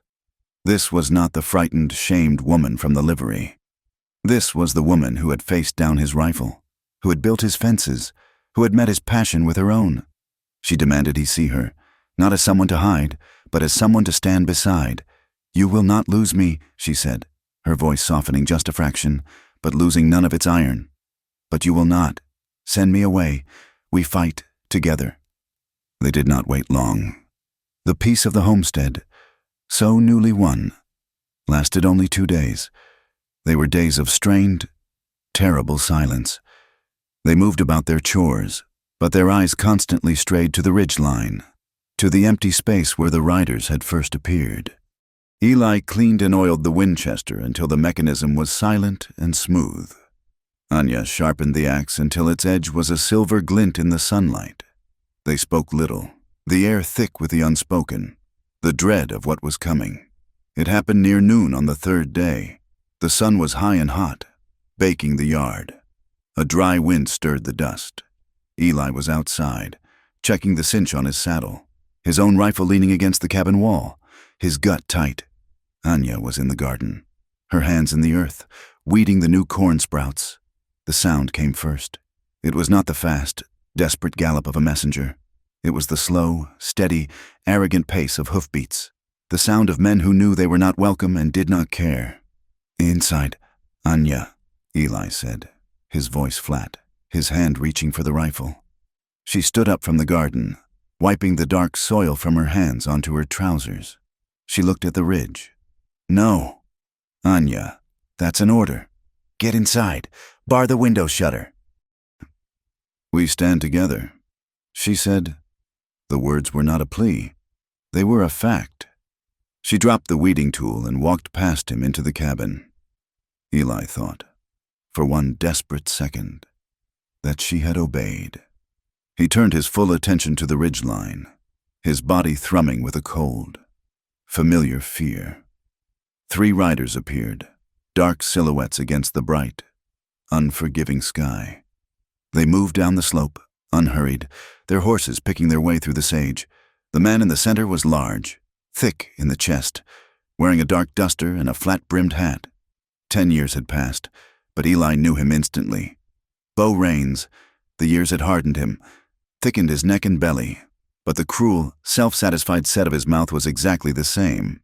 The 2 men flanking him were shadows, hired guns with rifles resting easy across their saddles and pistols heavy on their hips. They stopped just outside the newly repaired fence line, perhaps 30 yards from the cabin. They did not dismount. "Eli Morrow," Bo Raines called out. His voice was a gravelly boom, a sound from Eli's nightmares. "You look like hell. I heard you was dead. Seems I heard wrong." Eli stood on the small porch, his own rifle in his hand, held loosely at his side. The barrel pointed at the ground. "You're on my land, Bo." "Not for long, old friend," Raines sneered, spitting a stream of brown tobacco juice into the dust. This is railroad land now. Got the paperwork right here." He tapped a leather saddlebag. "A generous buyout for your trouble. We just need you to sign the deed." "I ain't selling," Eli said, his voice quiet. Raines laughed, a short, ugly bark. "You ain't listening. Eli, this ain't a negotiation. The Union Pacific needs this pass. Your little hardscrabble claim is a nuisance. You'll sign the deed, or we'll remove the nuisance." "Like you did Miller?" Eli's voice was cold. Raines's smile tightened at the edges. Old man Miller saw sense. He took his coin and moved on. "Just like you're gonna move on. Get off my property, now." Eli. Raines sighed, shifting in his saddle. He swung a thick leg down and dismounted. The other 2 men followed his lead, fanning out slightly, their hands never far from their guns.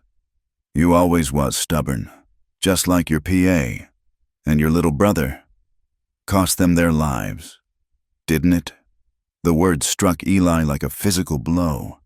His hand tightened on the rifle, his knuckles turning white. "Eli," Anya's voice came from the doorway, low and steady. He turned his head slightly. She was standing there, not hiding in the dark, not cowering by the bed. She stood in the full light of day, filling the doorway. She held his other rifle, the older, heavier Spencer carbine, a weapon he kept loaded for emergencies. She held it not as a prop, not awkwardly, but as he had taught her. The stock settled firmly against her shoulder, the barrel level. "I told you to hide," he hissed, his eyes fixed on Raines. "I am hiding," she said, her voice clear in the still air, her accent thick. "Behind this rifle, we stand together." Bo Raines stopped, his hand, which had been reaching for the deed paper, now hovering near his holster. He looked at Anya. He looked at her height, at the breadth of her shoulders, at the solid, planted way she stood. His eyes traveled up, and his sneer turned into a broad, amused grin. "Well, now," he drawled, looking back at his 2 men. "What in God's name is that? Morrow, you always did have strange taste. Where'd you find it? A circus in Cheyenne?" The 2 hired guns chuckled, their nervousness easing, their postures relaxing. This was a joke. Eli's face was white with a rage so pure it choked him. "This is my wife," he spat, the words tearing from his throat. "Your wife?" Raines howled with laughter. He slapped his thigh. "That's rich. A giant woman for a half-dead man." "Does she pull the plow for you? Eli, is that how you got this garden in so fast?" Eli raised his rifle, his control snapping. "One more word. Bo." "Easy, easy," Raines said, his humor vanishing, his eyes turning cold and flat as stone. "I ain't here to talk about your livestock. I'm here for the deed. Sign it." He pulled a folded paper from his duster and threw it into the dirt, halfway between them. "No," Eli said. The world went silent. A hawk cried, High overhead, the wind rustled the new leaves on the cottonwood. "Wrong answer," Rains said, in one smooth, lightning-fast motion. Rains drew his pistol and fired. The shot was not aimed at Eli. It was not aimed at Anya. The bullet struck the small tin water dipper that hung on a nail by the cabin door, perhaps 2 feet from Anya's head. It exploded, the sound a sharp crack that echoed off the hills, the metal fragments whistling through the air. Eli flinched, his own rifle coming up, his heart stopping. Anya did not move. She did not blink. She did not even startle. The only sound she made was the one that followed the shot, a heavy, metallic click-clack. She had cocked the Spencer, Rains's amusement, which had returned after his warning shot, evaporated. He looked at her. The 2 hired guns, who had been grinning, stopped. Their hands were on their guns.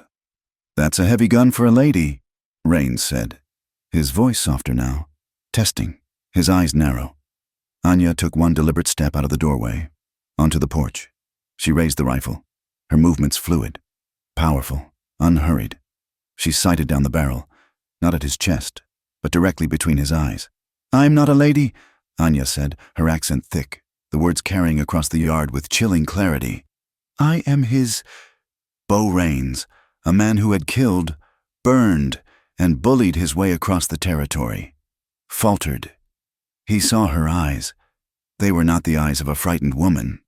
They were the cold, pale blue eyes of a hunter. He saw her hands, large and utterly steady, the knuckle of her trigger finger white. She was not afraid. She was ready. The standoff stretched for 5 heartbeats. 10. Rains saw he had miscalculated. The woman would not break. Eli would not break. Stubborn, Rains snarled, and he made his move. He dove to the side, bringing his pistol up to fire at Eli. It was a mistake. He should have watched the man he came for. Eli fired. His shot was for Rains, but the man was already moving. The bullet tore through the fabric of Rains's duster, missing his side by an inch. The world exploded. The 2 hired guns opened fire at once. Bullets tore into the cabin wall, splintering the wood, kicking up dust at Eli's feet. "Anya, inside!" Eli yelled, firing back, taking cover behind the thick porch post. He felt a white-hot hammer slam into his left shoulder. The force spun him completely around, knocking him off his feet, off the porch, and into the dirt. His rifle flew from his hands. "Eli!" Anya screamed. She did not run. She did not hide. She stepped forward, onto the porch, in full view of the men, and fired the Spencer. The heavy carbine roared, a deep boom that was utterly unlike the sharp cracks of the pistols. One of the hired guns, the one nearest the fence, cried out and grabbed his arm, his own rifle clattering to the ground. "Get him!" Rains roared, firing from behind the water trough he had dove for. The second gunman aimed at Anya, who was now exposed. But she was already moving. She dropped the rifle, leaped off the porch in a single bound, and grabbed Eli by the front of his shirt. He was a heavy man, but she hauled him, dragging him across the dirt and up the steps, pulling him bodily through the doorway as bullets chewed the wood where he had been a second before. She slammed the heavy door, the one Eli had reinforced. A bullet punched clean through the thick wood, embedding itself in the far wall. "Eli! Eli!" she panted, her voice high and thin with terror. He was on the floor, gasping, his face gray, clutching his shoulder. Blood poured through his fingers.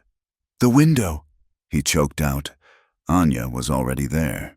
She grabbed the heavy wooden shutter and slammed it closed, plunging the cabin into dim, smoky light. She dropped the thick iron bar into place. "They're still out there," Eli breathed, trying to sit up against the wall, his back sliding against the wood.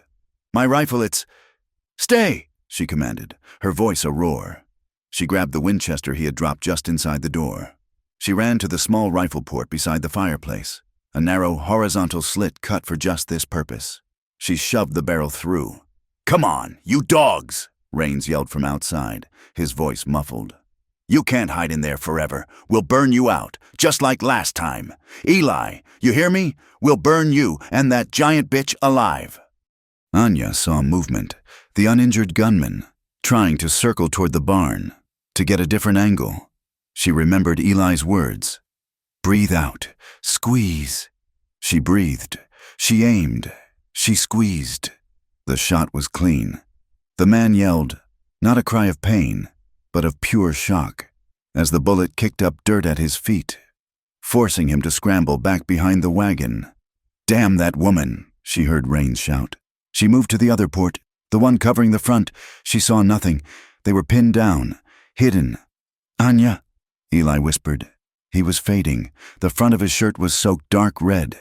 She ran to him, ripped a strip of cloth from her own petticoat with a sound of tearing fabric, and pressed it hard against the wound. "You stay," she commanded, her voice breaking. "Do not leave me." "You hit him?" "One, the other he hides." "Good," Eli breathed. "Good girl." A hail of bullets hammered the door. They were trying to break the latch, to break the wood. Anya left him, ran back to the port. She saw a flash of movement by the water trough. She fired again, aiming at the trough itself. The heavy slug punched through the thin metal, and she was rewarded with a loud curse and the sound of scrambling. She was methodical. She was fierce. She moved from port to port, firing, reloading, firing again. She was no longer a farmer, no longer a mail-order bride. She was a Valkyrie, defending her home, defending her man. She did not cry. She did not panic. She just fought. For 10 minutes, the battle raged. Anya's shots were patient, measured. She never missed by much. The men outside, accustomed to bullying unarmed sodbusters and frightened families, had no stomach for a fair fight, let alone one against a defender they could not see and who seemed to be everywhere at once. The shooting stopped. Silence fell, heavy and tense, broken only by Eli's ragged breathing. "You hear that? Morrow?" Rains's voice called out, but it was further away now, from the fence line where their horses were. "This ain't over. You're on railroad land. You're squatters, and you shot my men. The law's gonna hear about this. You'll hang for this. Eli, both of you." Anya heard hoofbeats, fast, retreating. She waited, her breath held, the rifle barrel hot in her hands. She waited until the sound of the horses was gone, swallowed by the wind. She dropped the rifle and ran to Eli. He was unconscious. She saved his life. She hauled him onto the bed, tore his bloody shirt open, and saw the wound. It was high, in the meat of his shoulder. The bullet had passed clean through. It was bad, messy, but it had not hit bone. She packed it with clean cloths, bound it so tightly her own fingers turned white, and forced hot broth and whiskey between his lips until he woke, gasping and choking. He was feverish for 2 days. She did not sleep. She sat in the chair by the bed, the rifle across her lap, watching the ridge line. She tended the fire. She tended his wound. She milked the cow and fed the horse. On the 3rd day, the fever broke. Eli woke, his eyes clear but weak, his face pale as bleached bone. "Anya, I am here," she said, her voice rough from exhaustion. "They gone. They are gone. You did it," he whispered, his good hand finding hers. "You saved us." The peace lasted less than an hour. The riders came back, not 3. This time, there were 10. Anya saw them on the ridge and her heart stopped. Rains was not with them. This group was led by Sheriff Brody from Stone Junction. Beside him rode Silas the bartender, Hatcher the storekeeper, and a half-dozen other townsfolk, all armed, all looking grim. "Oh, Eli," she breathed. Eli heard them. He struggled to sit up. "Brody, damn it!" Anya helped him to his feet. He staggered to the door, pale and shaking, his left arm in a sling she had made from a clean flour sack. He leaned heavily on the door frame as the posse rode into his yard. "Morrow," Sheriff Brody called, his face grim. He was a man who liked quiet, and this was not quiet. "Sheriff," Eli said, his voice weak but hard. Bo Raines rode into town 2 days ago. Says you and her. He nodded at Anya, who stood tall and silent behind Eli. Ambushed him and 2 associates. Shot 2 men, unprovoked. They was just here to serve legal papers for the railroad. That's a lie, Eli said. He fired first. He threatened to burn us out. He shot me. Look at my shoulder. Look at this cabin. Brody looked at Eli's sling. He looked at the bullet-riddled cabin door. His eyes were uneasy. Maybe so, maybe not, Brody said, avoiding his gaze. But Raines is working for the railroad. That's big money. Eli, powerful men. And all the town sees is you, the troublemaker, the hermit, holding up here with this woman. Now there's violence. Again, just like with your PA. It was self-defense, Eli argued, his voice rising. That ain't what the town says. Silas the bartender shouted from his horse. The town says you're a menace. Morrow, you and your giant whore. Anya flinched as if she had been struck, stepping back into the shadow of the door. That's enough. Silas. Brody snapped. He looked back at Eli, his face full of regret. I gotta bring you in. Assault with intent to kill. That's the charge. Raines swore the complaint himself. You're arresting me? Eli's voice cracked with disbelief. He came here. He shot me on my own porch. And it's your word against his, Brody said, his hand on his gun. And as well, his word is backed by the Union Pacific Railroad. Yours is backed by her. Don't make this hard. Eli? 2 men dismounted and walked toward the porch. No, Anya said, stepping forward, her hands clenched. Ma'am, stay out of this, the sheriff warned, his hand dropping to his pistol. You cannot, Anya pleaded, her voice desperate. He is hurt. He will die in your jail. He'll see a doctor in town, Brody said. Now, stand aside. The men grabbed Eli. He was too weak to fight. He stumbled, his face white with pain. Anya, don't, he commanded, seeing the fury in her eyes. Don't fight. It's all right. Just bar the door. They tied his good hand to a saddle horn and led him away. A prisoner, his head bowed, his shoulder bleeding fresh through the bandage. Anya stood on the porch, alone, and watched the mob take him. She looked at the bullet-scarred door. She looked at the garden they had planted. She looked at the dark bloodstain on the porch boards. Eli's blood. A cold, quiet rage, purer and colder than any she had ever known, settled in her heart. They had taken her home. They had taken her man. She did not wait. She did not weep. She worked. She spent the night cleaning. She found the bloody shirt they had cut from him, a ruin of stiff, dark cloth. She found the strip of her own petticoat, also stained.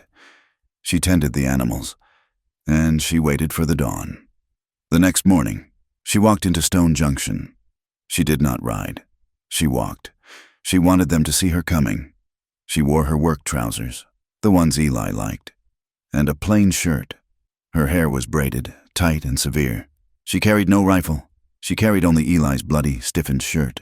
The town was busy, the main street full of wagons and riders. As she reached the boardwalk, a silence fell. It moved with her, a wave of whispers and pointing. It's her, the giant. Look at the size of her, she's the one shot them men. She ignored them. She was a mountain, and they were just stones at her feet. She walked, her long, steady strides eating up the boardwalk, her eyes fixed on one building, the sheriff's office. A crowd gathered, following her, Silas, Hatcher, and others from the posse. They came out of the saloon, out of the general store, to see the show. Bo Raines was there. He was standing on the hotel porch, smoking a cigar, his arm around a saloon girl. He saw Anya, and he smiled, a cruel, satisfied grin. Anya stopped in the middle of the street, in the mud, directly in front of the jail. Sheriff Brody, she called, her voice, not a yell, but a deep, powerful command, carried over the street. Release him. Sheriff Brody came out, his face red, his thumbs hooked in his belt. Now, ma'am, you can't be. Release Eli Morrow, she said again. He's been charged. Ma'am, he's awaiting the circuit judge. You go on home. She thinks 'cause she's big, she can make the rules, Silas jeered from the crowd. Go back to the circus, giant, another man yelled. Rains laughed from the hotel porch. Tell 'em, boys. Tell the freak to go home. The crowd laughed. They pressed in, emboldened, mocking her. Anya stood, unmoving, in the center of their hate. She let the noise wash over her. She let them see her. Then she acted. She held up the shirt, Eli's bloody, torn shirt. She held it high in both hands, shaking it out so they could all see the dark stains and the bullet hole in the shoulder. This, she cried, her voice silencing the mob, is my husband's blood, shed on his own porch, defending his own home. The crowd went silent. You mock me, she said, her voice shaking, but not with fear, with rage. You call me freak. You call me giant. You say I'm not real, but this blood is real. He was shot protecting me. From him. She pointed, her long, strong arm, straight at Bo Rains. Rains's smile vanished. And these, Anya said, her voice dropping. She unbuttoned the cuff of her own shirt. She pulled up the sleeve. Her forearm was a mass of dark, ugly purple and yellow bruises. Marks left from where she had thrown herself against the wall.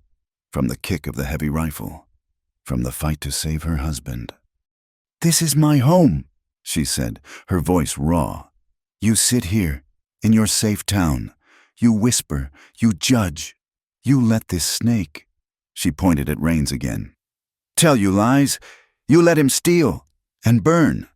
She took a step toward the jail, toward the sheriff. This is our home. We built it. We bled for it. And you will not break it. She stood there, towering over them all. Her arm raised, her bruises a testament, Eli's bloody shirt a flag. The crowd was shamed. They looked at the bruises. They looked at the shirt. They looked at Bo Rains, who was no longer smiling. They looked at Sheriff Brody, who was staring at the ground, his face crimson. These were not troublemakers. These were defenders. Sheriff, Hatcher said, his voice quiet. He had been punched by Eli, but he was not a bad man. That's a lot of blood. It's their homestead. Brody. Another man said, Rains. He did burn the Miller place. We all know it. The tide was turning. The shame of the crowd was becoming a quiet anger, and it was no longer pointed at Anya. Sheriff Brody looked up. He looked at Anya, at her fierce, honest, bruised face, and he looked past her, at Bo Rains. He had made a mistake. He had backed the wrong horse, and the entire town had just seen it. He sighed, a long, weary sound. He unhooked his keys from his belt. Get him. Art, he said to his deputy. Unlock him. He's free to go. Anya did not lower her arm until she heard the cell door scrape open. Eli stumbled out, pale and weak, blinking in the bright sun.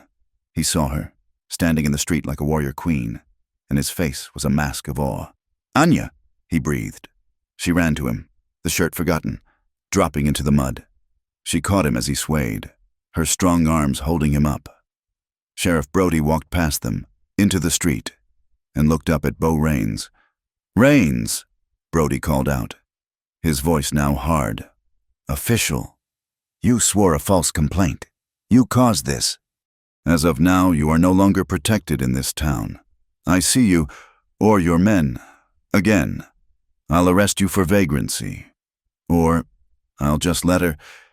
He nodded at Anya, who was leading Eli, her husband, home. Get out of Stone Junction. Bo Rains stared, his face dark with fury. He threw his cigar into the street, turned without a word, and stormed back into the hotel. Anya did not look back. She supported Eli, her shoulder under his good arm, and they started the long, slow walk home. The walk home was a long, slow pilgrimage. Eli, weak and feverish, his arm bound tightly in a sling, leaned his full weight on Anya.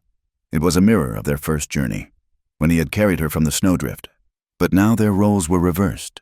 She was his strength, her broad shoulder supporting him, her body a solid, unyielding wall against which he could rest. Her presence was the only thing that kept him on his feet. The townsfolk watched them go, a silent, shamed crowd parting to let them pass. When they reached the homestead, the yard was a testament to the battle. The water trough was leaking from a bullet hole. The porch post was a ruin of splintered wood. The cabin door, their strongest defense, was riddled with pockmarks and holes. Anya did not pause. She settled Eli onto the bed, his face gray with pain and exhaustion. "You rest," she commanded, her voice soft but absolute. "I will fix—" "Anya," he whispered, his good hand grabbing her wrist. "Stay, just for a minute. He'll come back." "No," she said, her large, warm hand covering his. "He is a coward. He is beaten." She looked at him, her eyes full of a fierce, protective love that burned away his fear. "I am here. Sleep." He trusted her. His exhaustion was a drug, and with her hand on his, he finally let go, sinking into a deep, healing sleep. While he slept, Anya began to rebuild. She did not rest. She worked with a silent, focused fury. She dragged the splintered porch post away and measured the wood for a new one. She found a sheet of tin in the barn and patched the water trough. She took Eli's tools and, with a clumsy but determined hand, began to pry the lead slugs from their cabin door. She worked for 2 days while he healed. She mended the fences, watered the garden, milked the cow, and stood watch at night, the rifle resting by the open window. When Eli finally woke, the fever gone, he saw her mixing mud and straw. "What are you doing?" he asked, his voice rough. "The door," she said, not looking up. She was packing the mixture into the bullet holes, one by one. "It must be strong. I fill the holes." He watched her, his heart aching. He saw her broad back, the set of her shoulders. She was not just filling the holes in the wood. She was filling the holes in his life. She was plugging the gaps where the fear and the past had always leaked in. He had tried to hide her, to protect her, and in the end, she had protected him, had protected their home, had faced down an entire town for him. "Anya," he said. She stopped, turning, her hands covered in mud. "Come here." She walked to the bed.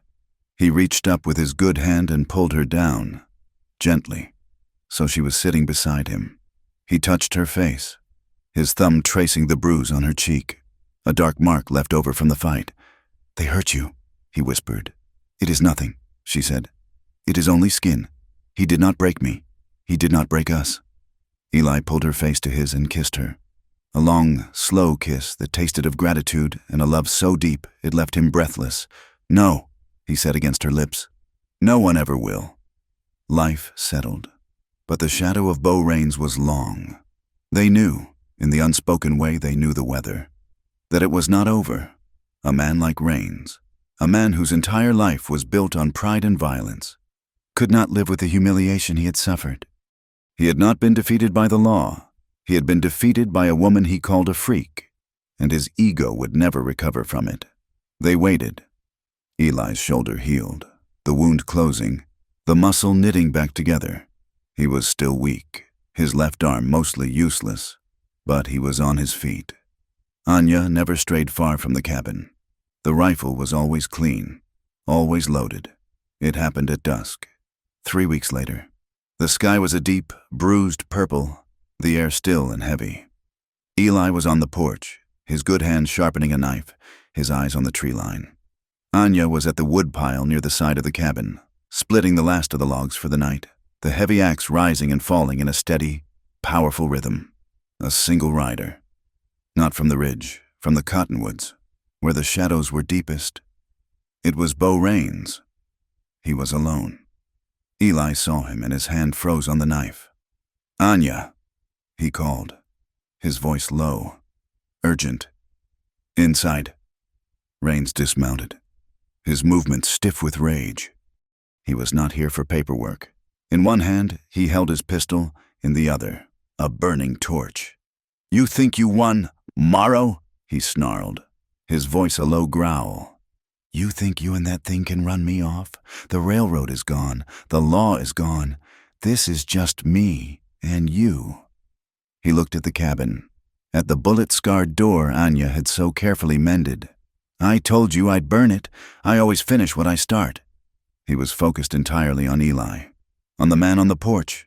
He was consumed by his hatred for the man who had survived, the man who had bested him. He did not see Anya move.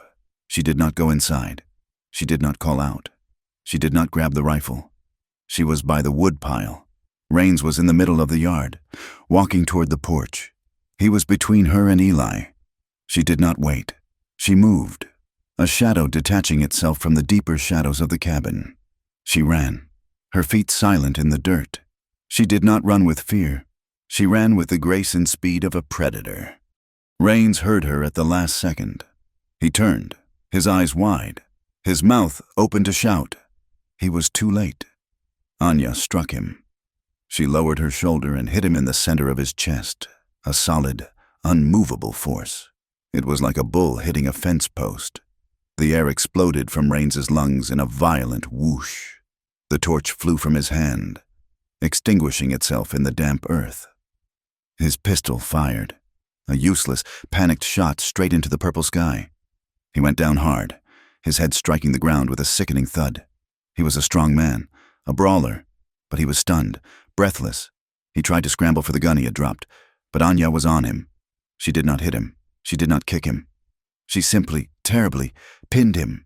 She put her heavy work boot down on his neck, just below the jaw, and pressed. Rains choked, his hands flying up to claw at her leg. But it was like trying to move a cottonwood trunk. She was immovable. She bent, retrieved the axe she had dropped, and held it in one hand, its silver edge gleaming in the twilight. "You move! You die!" Anya panted, her voice a low, guttural promise. Eli was on his feet, his own pistol now in his good right hand, walking slowly toward them. He stood over the man who had haunted his life, the man who lay trapped and choking under his wife's boot. Rains's eyes were wide, bulging with terror, staring up at the giant woman who held his life in her hands, and at the one-armed man who held the gun. "It's over, Bo," Eli said, his voice quiet, devoid of the hatred that had lived in him for 10 years. It was just calm. "Kill me then," Rains rasped, his pride still fighting. "Go on, finish it." "I'm not a murderer, Bo," Eli said. "But she is. She'll do it. I'll let her. Unless you give me what I want." "Money?" Rains choked out. "Truth," Eli said. He knelt, his bad leg complaining, so his face was close to Rains's. "I want a confession. I want to know why. My father, my brother, Isaac, why?" Anya pressed her boot harder. Rains gagged, his face turning a dark red. "It was the land," Rains gasped. "Just the land. Your PA wouldn't sell. He was stubborn, like you." "You set the fire," Eli stated. Yes, we just meant to scare him. But your brother, Isaac, he came out shooting. It went wrong. You murdered him," Eli said, his voice dead. "And you burned Miller out. And you came here to kill us. Say it." Anya raised the axe. "Yes," Rain screamed, the sound tearing from his throat. "Yes, I burned the Miller place. I came to burn this one. I killed your brother. I did it. All of it. Just... God, let me breathe." Eli stood up. He looked at Anya. She did not move. "One more time. Bo," Eli said, "so I can be sure. Tell me what you did." And Rains, broken, humiliated and terrified, confessed it all again, his voice a desperate, sobbing rasp in the quiet dusk. They tied him with his own rope. They did not take him to the sheriff's office. They hauled him, bound and weeping, to the center of town and kicked open the doors of the Rusty Bucket Saloon. The place went silent. Every eye turned. Silas, Hatcher, Sheriff Brody himself, half the men in town. They all stared. They saw Eli, his arm still in a sling, his face hard as granite. They saw Anja, tall and terrible, her face smudged with dirt, her eyes like blue fire. And they saw Bo Rains, his hands tied, his face a ruin of tears and dirt, shoved to his knees in the middle of the floor. "You all listen to this man," Eli said, his voice carrying to every corner of the room. "You believed his lies. You called me a troublemaker. You called her—" He looked at Anya, his voice thick with a sudden emotion. "You let him set this town against us. Now you'll hear the truth. He looked down at Rains. Tell them.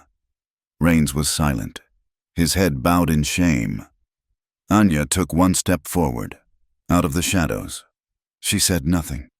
She just stood there, looming. Rains flinched and began to talk. He confessed everything. The murder of Isaac Morrow, the arson that killed Eli's father, the burning of the Miller place, the conspiracy with the railroad land agents, the false complaint he swore to Sheriff Brody. He left nothing out, his voice the only sound in the dead-still room. When he was finished, no one moved. The truth, so long buried, lay bare and ugly on the saloon floor. Eli Morrow was not a haunted outcast. He was a survivor. And Anya, she was not a freak. She was his savior. Sheriff Brody was the first to move. He stood, his face pale, his eyes full of a deep, professional shame. He walked over, pulled Rains to his feet, and put the cuffs on him. "Bo Rains," he said, his voice loud for all to hear. "You're under arrest. For the murder of Isaac Morrow. For the arson. For all of it. You'll hang." He looked at Eli. "Morrow, ma'am." He touched the brim of his hat. "I am deeply sorry." Eli just nodded. He took Anya's hand, the one that was not holding the axe, and turned. The crowd parted for them, their eyes no longer filled with mockery, but with a new, stunned respect. Slowly, things changed. The respect, hard won, began to grow. Anya went to town for supplies the next week. She walked into Hatcher's general store. The store was quiet. "Flour," she said, "and salt." Hatcher, his own nose still crooked from Eli's punch, nodded. He gathered the goods. As he handed her the sack, he cleared his throat. "Ma'am, Mrs. Morrow," he said, the Mrs. sounding new in his mouth. "This came in, on the stage. It's a fine bolt of wool, a deep blue. I got no one in this town big enough to make a dress from it. Except you." He slid the bolt of rich blue fabric across the counter. "It's on the house. For the trouble. With the door. And all." Anya looked at the fabric.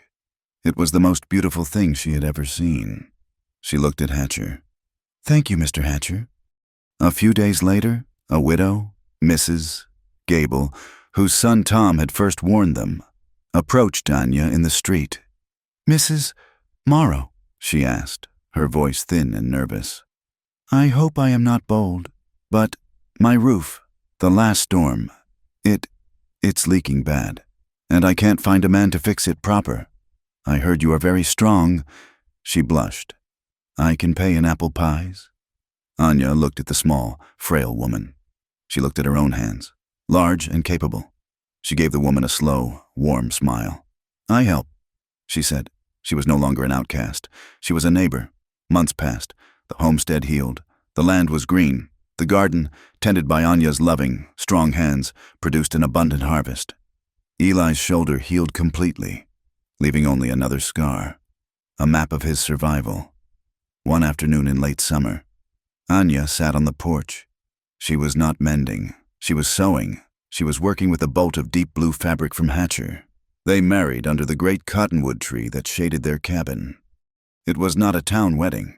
Sheriff Brody was there, his hat in his hand, acting as the witness. Mrs. Gable and her son Tom were there. Anya wore the blue dress. It was simple, perfectly cut, and fit her body like a glove. She had never looked more beautiful. Eli stood beside her, his scarred face clean-shaven, his eyes fixed on her, full of a love so profound it was a physical presence. The vows were simple, spoken into the prairie wind. That night, they returned to the cabin. It was their home. The small cot was gone. In its place was a large, strong bed that Eli had built with his own 2 hands, a bed big enough for both of them. Anya, his wife, led him inside. The shyness that had marked her first offering was gone, replaced by a deep, quiet confidence. She was not a woman being taken. She was a woman who was loved, and who loved in return. She turned, her back to the firelight, and unbraided her hair, the heavy blonde waves falling over her shoulders. She walked to him, and her hands, no longer shy, unbuttoned his shirt, her touch sure and familiar. They lay together, tangled in the blankets, their bodies speaking the language they had invented. A language of trust, of scars accepted, of strength cherished. They were no longer haunted by what they lacked. He was not just a scarred man. She was not just a giant woman. They were simply Eli and Anya. The next morning they stood on the porch, watching the sun rise. The sky was a pale, clear pink, and the light washed over their land, the land they had bled for, the land they had saved together. They stood side by side, his hand interlaced with hers, a perfect fit. They were finally equal.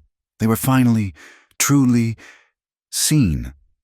Eli turned his head, his voice a low whisper in the quiet morning air. "You saved me."